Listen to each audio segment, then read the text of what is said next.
Ce jour est dédié pour la Refoua Shema, la guérison complète et rapide de Marie-Claire Bat Louisa Bezrat Hashem. Notre paracha, Parashat Yitro, 5e paracha du livre de Shemot. Donc, après que le peuple d'Israël sort d'Égypte, ouverture de la mer Rouge, les Égyptiens y sont engloutis. Le peuple d'Israël continue dans le désert. Il y a l'épisode de la manne qu'on a étudié dans la dernière paracha. Et là, Yitro, le beau-père de Moshe, vient le rencontrer. Moshe, quand il est parti en Égypte, il a amené avec lui sa femme et ses 2 enfants. Sur la route, il rencontre Aaron qui lui dit « Ça va, on a déjà des problèmes avec tous les juifs qui sont là-bas, tu en amènes encore ?» Qu'elle rentre chez elle. Et il a divorcé. Il lui a donné un acte de divorce. Rentre chez ton père. C'est un divorce non permanent. Il comptait bien la revoir après. Et là, le beau-père revient. Il trouve avec sa fille, Tzipora, donc l'ex-femme de Moshe, les 2 enfants, et il le rencontre. C'est le sujet de notre paracha. Et Moshe lui raconte un peu tout ce qui s'est passé. La paracha, comme elle commence, Vaishma Yitro Kohen Midian Choten Moshe. Et il a entendu, et Yitro, le prêtre de Midian, qui était le beau-père de Moshe, a entendu tout ce que Dieu a fait pour Moshe et Israël, et il vient. Rachi sur place, nous dit les paroles des sages d'Israël. Qu'est-ce qu'il a entendu? Il a entendu l'ouverture de la mer Rouge avec l'engloutissement des Égyptiens et la guerre de Amalek. Après cela, vient un peuple Khatsouf, insolent, qui vient attaquer le peuple d'Israël, Amalek. Il a entendu ça, il est venu voir Moshe. Et Moshe le rencontre avec fait beaucoup d'honneur, et Moshe lui raconte tout ce qui s'est passé, la stratégie, etc. Et Yitro dit, moi qui ai connu tous les dieux, il était prêtre de Midian. Il a fait, les sages d'Israël ont dit qu'il a pratiqué toutes les avodazara, toutes les idolâtres, tous les cultes idolâtres qui existent dans le monde. Et il a dit, je vois maintenant que Dieu est le plus grand de tous les dieux.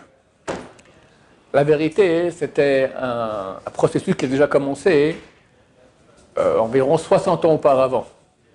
Lorsque Moshe Rabbeinu sort d'Égypte, il a 80 ans. Mais lorsqu'il avait environ 20 ans, il y a eu l'épisode avec Dathan et Aviram. Il a tué un Égyptien qui maltraitait un Juif en tant que fils adoptif de Pharaon. Ça c'est su. Pharaon l'a jugé et il s'est enfui. Il s'est enfui, il est allé à Midian. Et il arrive, Midian, c'était le pays de Yitro. Il arrive là-bas et Yitro n'avait pas de garçons, il avait que des filles, 7 filles. Et ce sont 7 filles qui faisaient paître les troupeaux de Yitro. Puis elles sont arrivées à l'endroit où il y avait l'eau pour faire boire leurs troupeaux. Et les Midianites du coin, c'est marqué, les a empêchés de donner à boire à leurs troupeaux. Mais les sages d'Israël ont dit, c'est pire, ils ont voulu les noyer dans l'eau. D'accord, pourquoi? Parce que leur père avait quitté tous les cultes idolâtres. Il ne s'est pas encore converti, il n'a pas encore prononcé le nom du Dieu d'Israël, mais il a compris que c'était tout des mensonges. Et eux qui étaient idolâtres n'ont pas accepté ça. Donc ils ont voulu noyer les filles de Yitro.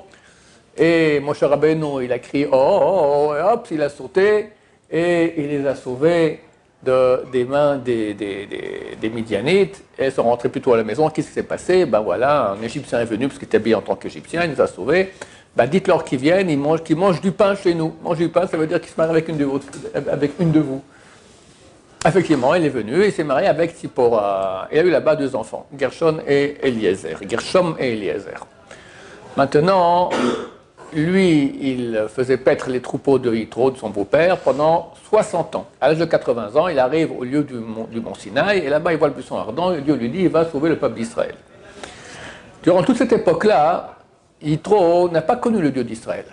Mais il cherchait. Il cherchait, en tout cas, il pratiquait plus l'idolâtrie. Et là, quand il a entendu ce qui s'est passé de la part de Moshe Rabbeinu, alors il s'est converti et il est devenu juif. Comme dit Rashi, il avait 7 noms. Yitro. Yeter, Yitro, Chever, Chovav, Keni, Putiel et Reuel. Les 7 noms. Le nom le pire qu'il avait, c'était à ses débuts, Putiel. Putiel, ça signifie, les Chazal l'ont dit, ça vient du mot Lefaté, c'est-à-dire gaver. Gaver, il gavait les animaux, les moutons, pour en faire des sacrifices à l'idolâtrie. Et le nom le plus haut qu'il a eu, c'était après qu'il s'est converti. Il s'appelait Yeter, on l'appelait Yitro, on a rajouté un Vav, une lettre du nom de Dieu, pour qu'il est devenu un tzaddik, un très bon juif. Alors, comme on l'a dit auparavant, la paracha commence, Vaishma Yitro Kohen Midian. A entendu Yitro, Yitro c'est le nom le plus haut qu'on avait dit, n'est-ce pas? Kohen Midian, prêtre de Midian. C'est pas très gentil. C'est écrit qu'on n'a pas le droit de rappeler un Baal Tshuva ou un converti son passé. Tu te souviens quand tu étais... ça se fait pas, d'accord? Tu lui fais mal. Et là, la Torah, elle dit Yitro, c'est le nom le plus tzaddik qu'il avait, Kohen Midian, prêtre de Midian, du genre, tu étais un idolâtre, non seulement idolâtre, mais le prêtre des idolâtres. Comment ça que la Torah, elle le cite comme ça? C'est honteux, quelque part. Alors, le Al-Sheikh HaKadosh, très grand tzaddik, c'est un des seuls qu'on appelait Kadosh de l'histoire, il vivait il y a 500 ans environ à Tzfat, il a fait un très beau commentaire sur la Torah, lui il dit c'était pour montrer la distance parcourue. Regarde d'où il vient, prêtre, non seulement idolâtre, mais il a fait toutes les idolâtries qui existaient, pour pouvoir dire, je sais maintenant que le Dieu d'Israël est le plus grand de tous les dieux, c'est qu'il a connu tous les autres dieux, est arrivé au niveau de Yitro. Donc c'est un grand compliment d'un homme qui a fait un chemin extraordinaire par amour de Dieu. Maintenant la question se pose, c'est marqué Vaishma Yitro, premier mot de notre paracha. Vaishma, il a entendu. Qu'est-ce qu'il a entendu? Comme il dit auparavant, c'est Rashi qui amène les paroles des saints d'Israël, il a entendu l'engloutissement des Égyptiens à la mer Rouge qui s'est ouverte, et la guerre de Amalek. Demandent les commentateurs, le Al-Sheikh HaKadosh demande, j'entends qu'il est venu parce qu'il a entendu que la mer s'est ouverte pour le peuple d'Israël, une mer qui s'ouvre comme ça à 2 murailles, même 12, il y a eu 12 passages, d'accord, etc. Les ennemis qui sont engloutis, c'est extraordinaire. Ça vaut la peine que j'aille voir maintenant qu'est-ce qui s'est passé. Je reviens voir Moshe pour écouter les détails de l'affaire. Mais la guerre de Amalek, on est venu, il a entendu 2 choses. L'engloutissement, la mer Rouge qui s'est ouverte, l'engloutissement des Égyptiens, puis la guerre de Amalek. Qu'est-ce qu'elle c'est extraordinaire? Les Israéliens sont partis en guerre. C'est encore une guerre où il n'y a eu aucun juif qui a été tué, mais c'est faux, il y en a eu. C'est marqué parce que Dieu ordonnera de ne pas laisser, d'annuler complètement la descendance d'Amalek. C'est marqué il coupait les Brit Mila de tous ceux qui étaient expulsés par les nuées, les tuait en coupant leur Mila. Donc ils ont tué beaucoup de juifs. Donc si au moins c'était une guerre où on a tout gagné et rien perdu, j'entends encore, mais c'était une guerre normale. Bon, on a gagné Baruch Hashem, mais pas tout. C'est marqué que Yoshua, il a coupé toutes les têtes et des grands, les petits les a laissés. C'est qui petit? Adolf Hitler, c'est Chmielnicki, d'accord, le Nasser, d'accord, les pires ennemis qu'on a connus de Amalek, c'était les petits. Alors pourquoi il vient aussi à cause de la guerre de Amalek? Qu'est-ce qu'il y a de si extraordinaire à cela? Répond le Al-Sheikh HaKadosh, il n'est pas venu à cause de la guerre de Amalek, il est venu à cause des deux. Et de la mer Rouge qui s'ouvre, et l'engloutissement des Égyptiens, et Amalek. Parce qu'il dit, c'est pas normal, il y a un truc qui cloche ici. C'est marqué que lorsque il y a la mer Rouge s'est ouverte, le monde entier l'a su. Le texte nous dit, Yoshvé Plachet, les habitants de Plachet, c'est les Philistins, d'accord, et les Moab, les seigneurs de Moab, Aloufé Édom, les chefs de Édom, tout ce qui habitait Canaan, le monde entier était au courant de ça. Vient un peuple, Amalek, se battre contre eux. Tu ne comprends pas qu'ils sont dirigés par Dieu. Il y avait une colonne, on voit une colonne, le jour une colonne, une nuée qui va devant eux, la nuit une colonne de feu qui les guide. Des miracles pareils, tu viens te battre contre eux. Mais c'est aberrant, il n'a pas compris ça. Et tous les habitants que j'ai créés, que j'ai cités maintenant, Édom, Moab, Flachette, Canaan, c'est marqué qu'ils étaient terrorisés, ils ont fondu d'accord de peur. Mais allez-y, convertissez-vous, allez voir le peuple, et on a compris que vous avez le vrai Dieu, allez, on vient avec vous. Rien. Il a dit, comment je peux rester ami de ces peuples? Lui était midianite. Je vais être un peuple comme ces peuples-là, alors qu'il y a des miracles tellement extraordinaires et ces gens-là ne bougent pas. Intolérable. Je vais me convertir. Il vient là-bas, moi je lui raconte tout ce qui s'est passé, il dit c'est comme ça, il s'est converti, il est venu Yitro avec le Vav. C'est ça la grandeur de Yitro. Comment commence toute Maracha? Vaishma, Yitro, il a entendu. Mais tout le monde a entendu. Le monde entier a entendu. Alors qu'est-ce qu'il y a de spécial? Il a entendu, mais entendu dans l'intérieur de lui-même. Tous les matins, on dit dans la prière, juste avant Kriyat Shema, dans la bracha qu'on fait juste avant Kriyat Shema, on dit Veten bilibenu vina lavin laskil velishmoa. Donne dans notre cœur bina de l'intelligence, lavin pour comprendre, laskil raisonner, velishmoa et entendre. Il y a un truc qui cloche ici. Tu mets entendre à la fin, d'abord on entend, après on réfléchit et on raisonne. Tu dis donne-nous de l'intelligence pour comprendre, raisonner et entendre. C'est pas l'ordre normal. T'entends, après tu comprends et tu raisonnes. Mais de quelle entente on parle?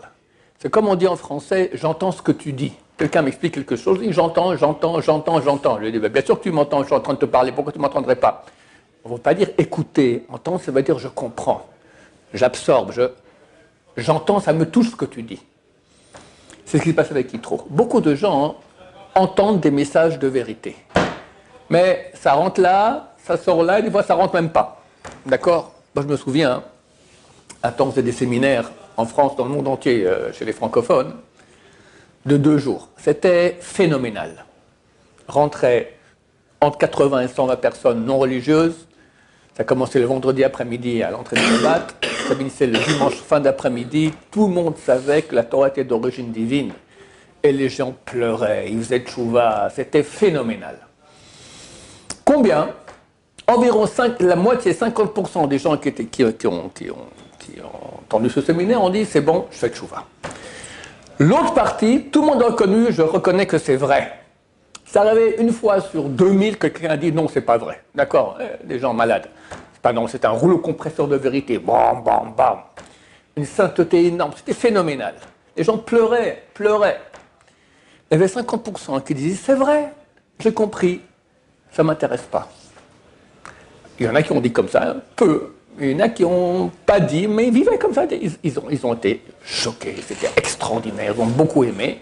Ils rentrent à la maison, la vie continue. Non mais excuse-moi, t'es malade. Je t'ai prouvé par A plus B, la véracité de la Torah. Tu es parti d'un peuple qui a la vérité, le seul peuple au monde qui a la vérité, le sens de ta vie, la réussite, tout. Oh la mazé, le monde à venir, infini. Tu reprends ta vie normale. Comment on peut comprendre ça? C'est ce que Yitro n'a pas compris non plus. Comment vous restez comme ça? Mais ça ne va pas. Ça s'appelle l'amour de la vérité. C'est ça la clé de tout. Ça marque que la vérité, c'est la signature de Dieu. Ça veut dire que c'est le moyen d'accéder à Dieu dans ce monde. Il n'y en a pas d'autre. Quelqu'un qui n'est pas sensible à la vérité, entre parenthèses, c'est très souvent les vendeurs. Un vendeur, c'est un menteur. Ou beaucoup d'autres métiers où il faut beaucoup mentir, d'accord? Ils perdent leur sensibilité à la vérité. Pour tout, tout est vrai. Le mensonge est le vrai est le mensonge. Il n'y a pas de vérité. Ils ne sont pas sensibles à ça. Mais quelqu'un qui est améti, qui est authentique, qui veut la vérité, c'est un type droit, un type vrai. Il entend la vérité, mais il est émerveillé. Émerveillé. Enfin, le vrai but de ma vie, je pourrais me réaliser. Ça, c'était les bons juifs. Et tous, c'est des bons juifs. Mais il y en a qui sont, comme je l'ai dit, plus sensibles, moins sensibles. C'est ça, Yitro. Et c'est ça que nous devons travailler sur nous-mêmes. Alors, Baruch Hashem, ici, on est tous des gens pratiquants, on sait que la Torah, elle est vraie. Mais, t'entends des messages. Il ne faut pas parler à Shonara. Il ne faut pas regarder les filles dans la rue. Il faut que les femmes s'habillent avec sniout. Il faut le mikvé. Il faut le Shabbat. Il faut être bon avec son prochain. Il ne faut pas s'énerver. Tout ça, ce sont des messages de la vérité. À quel point t'entends ça? Très souvent, ça rentre là, ça sort là. Ou comme je dis, des fois, ça rentre même pas. Tu es en train de rêver, c'est encore un du boussard et terminé. Mais mon cher ami, tu es quelqu'un de vrai ou tu es un menteur? Comprenez que celui qui entend un message de vérité et ça ne le pénètre pas, quelque part il est menteur. Quelque part il est menteur. Alors on est tous des menteurs, mais ça dépend quoi. Tu as des gros menteurs, des moyens, des tout petits et des tout fins, d'accord? On ne doit pas être un menteur. Menteur, ça veut dire ne pas accepter la vérité et accepter le mensonge. Le mensonge, c'est quoi? c'est dire un message, voilà, je vous dis, ce papier-là, c'est une poule. Mais c'est idiot. Oui, ben c'est ça le mensonge. C'est croire des choses qui sont idiotes, qui n'existent pas. C'est quoi le mensonge? Accorder une vérité à une chose qui n'en est pas. Une vérité, c'est une réalité. Tu donnes une réalité à une chose qui n'a pas de réalité. Est-ce qu'il y a quelque chose de plus crétin que ça sur Terre? C'est pas rater sa vie. Tu vas investir dans des choses qui n'ont pas de réalité. Et quand on parle de la vraie réalité de toi, pouvoir te brancher avec ce qui est. Le nom de Dieu, on ne sait pas qui c'est Dieu, mais comment il s'est dévoilé? Yudke Vavke, c'est une contraction de Haya, Hove, Veye, celui qui était, est, sera, être. Tu peux être. Être, c'est vrai. Mensonge, c'est ne pas être. C'est reconnaître un être à une chose qui n'a pas d'être. Quelqu'un, il va acheter une maison, lui dit combien ça coûte 3 millions d'euros. Ici, 3 millions d'euros, il n'y a pas de maison. Il n'y a rien. Voilà, c'est ça le mensonge. D'accord? Tout est fait avoir. Oh, combien de mensonges il y a dans le monde. C'est l'arme numéro 1 du mal. Le serpent originel, c'est marqué que les forces du mal sont rentrées, sont incarnées dans le serpent original. Il va voir Ève. Et il lui dit, alors Hachem vous a dit de pas manger de l'arbre de la connaissance du bien et du mal. Il est jaloux. Mensonge. Elle répond pas mieux. Non, non. Non seulement on ne peut pas manger, on ne peut même pas toucher. Mensonge. Toi, commence avec ça. Les forces du mal, leur argument numéro 1, c'est le mensonge. Regardez ce qui se passe dans le monde aujourd'hui. Comme un peuple d'Israël est haï, il est condamné de cruauté, alors que c'est exactement le contraire. Il n'y a pas d'armée qui fait plus attention à l'ennemi que l'armée d'Israël. Ma femme m'a dit encore hier, c'est un scandale, c'est un scandale. Regardez comment sortent les otages de Gaza, on dirait qu'ils sortent de Auschwitz, et pendant ce temps, le même jour, on leur envoie 600 camions de nourriture. Non mais ça va pas. Mais bloque-les, qui crèvent de faim, ils vont dire ok c'est bon, on rend tous les otages, gavés, en bon état. On ne veut pas qu'ils crèvent, mais c'est pas normal qu'on nous fasse tellement de mal et que nous on est tellement bons avec eux. C'est le peuple d'Israël, d'accord? Pourquoi je disais ça? Et le monde entier, mensonge. Le monde nous accuse de cruauté, Non mais ça va pas. C'est l'arme du mal, l'arme du mal. Et nous, qu'on est Béné Israël, qu'on a reçu la Torah, qui est une Torah de vérité, ben on doit comprendre, comme Yitro, on est touché par ces messages-là. Celui qui n'est pas touché, il fait partie du camp des autres. Comme les fléchettes, et les dômes, et machin, et Palestine, tout, c'est la même chose. En plus grave, en moins grave. On décide dans quel camp tu veux être, ceux des gens vrais, authentiques, qui se réalisent, qui sont proches de Dieu, ou dans le mensonge, dans le rien, niet, ou allo, zéro. Très bientôt, Mashiach vient. Quand Mashiach vient, c'est fini, il n'y a plus de mensonge. Et les tenants du mensonge disparaîtront avec le mensonge. Alors décide où tu veux être. Tu veux la vie ou tu veux disparaître? La Gemara raconte une histoire qui doit être pour nous un grand exemple. Il y avait un tzaddik qui s'appelait Rabbi Yossi ben Yoezer Itzreda. Il est cité dans Pirkei Avot. C'est un grand tzaddik du peuple d'Israël. Il avait un neveu qui était un grand rachat, un grand mécréant. Il s'appelait Yakum Itzrorot. Et Rabbi Yossi ben Yoezer a été condamné à mort par les Romains et il va être condamné à mort. Il va sur un cheval, on le prend comme ça, tout misken, pauvre, d'accord, pour se faire exécuter par les Romains. Sur la route, vient sur un cheval son neveu, Yakum Itzrorot, ce grand mécréant, qui lui dit, eh ben dis donc, tu vois, toi tu es un serviteur de Dieu, ça t'a servi à rien. Moi, je ne suis pas un serviteur de Dieu. Regarde, je suis bien sur mon cheval, j'ai le monde, tout va très bien pour moi. Alors, Rabbi Yossé lui a répondu, si pour ceux qui vont contre Dieu, fâchent Dieu, ils ont tellement de bonheur, à plus forte raison, ceux qui servent Dieu. Ah, tu crois que moi, maintenant, je vais rester ici comme ça? Je vais au paradis tout droit. Il n'a pas entendu ça hier, le rachat, Yakum Itzrorot. Il a dit, je ne comprends pas, est-ce qu'il n'y a pas quelqu'un d'aussi grand que toi? Tu me dis que Dieu remercie, récompense les gens bien, bah, tu devrais être récompensé. Il n'a pas compris qu'il parlait de Olam Haba, du monde à venir. Alors il lui a répété, il lui a dit autrement, pas en bien, il lui a dit en mal. Si pour les gens que Dieu aime comme moi, alors il y a une pareille souffrance, alors pour les Rechaïm, les mécréants comme toi, quelle souffrance ça va amener? c'est marqué que ces paroles l'ont touché comme Eresh el Achnai, comme un venin d'un serpent. C'est rentré en lui. Il a entendu comme Yitro, et comme nous on devrait entendre qu'il y a une vérité qui est le Olam Haba, qui est Dieu, qui est infini, et qu'ici c'est un monde futile qui passe très vite. Entendre ça. C'est qu'est-ce que je fais? Eh bien, on n'a pas le de se suicider, mais néanmoins, il s'est provoqué à lui-même les 4 morts, il y a 4 différents types de morts du tribunal rabbinique: lapidation, brûler, couper la tête et chenek, strangulation. Il a fait une combination comme ça, avec plusieurs choses, un truc tombé, machin, tac, les 4 à la fois. Et Rabbi Yosef ben Yossar, qui va se faire exécuter, tout à coup il voit passer dans le ciel, il a vu un roi HaKodesh, il voit déjà le corps de son neveu qui rentre au paradis. Il dit, il m'a devancé de quelques minutes. Il a fait tchouva. Et il est loué par les sages d'Israël, qu'il a fait une grande tchouva. Voilà, chers amis, il ne reste pas beaucoup de temps jusqu'à la fin. Très bientôt, on le voit déjà, le mensonge est en train de partir en cacahuète. Très bientôt, il n'y aura plus que la vérité. Il faut décider dans quel camp on est.